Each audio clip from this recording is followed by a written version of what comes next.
బంగ్లాదేశ్ హిందువుల మీద దాడులు చాలా ఘోరంగా స్థాయికి చేరాయి. అవి ఎందుకంటే మనకి స్టార్టింగ్లో ఫస్ట్ ఒక మిస్టేక్ అనేది వచ్చినప్పుడు దాన్ని క్లియర్ చేయాలి.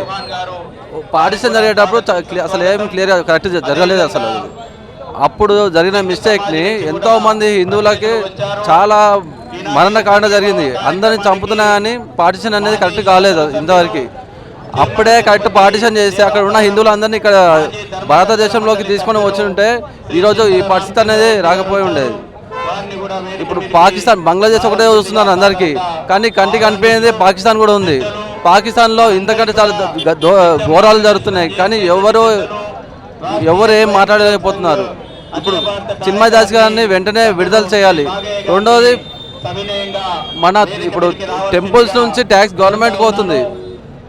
అదొక ఆ బోర్డు అనేది తీసేసి ఎడ్యుకేషన్ అంటే ఫ్రీ ఎడ్యుకేషన్ అనేది ప్రొవైడ్ చేయాలి. టెంపుల్స్ నుంచి వచ్చిన ట్యాక్సెస్ ఏవైతే ఉంటాయో అవి గవర్నమెంట్ కాకుండా హిందువులకి సపరేట్ ఎడ్యుకేషన్ ఇన్స్టిట్యూట్స్ పెట్టి ఫ్రీగా ఎడ్యుకేషన్ చేస్తే బాగుంటుంది.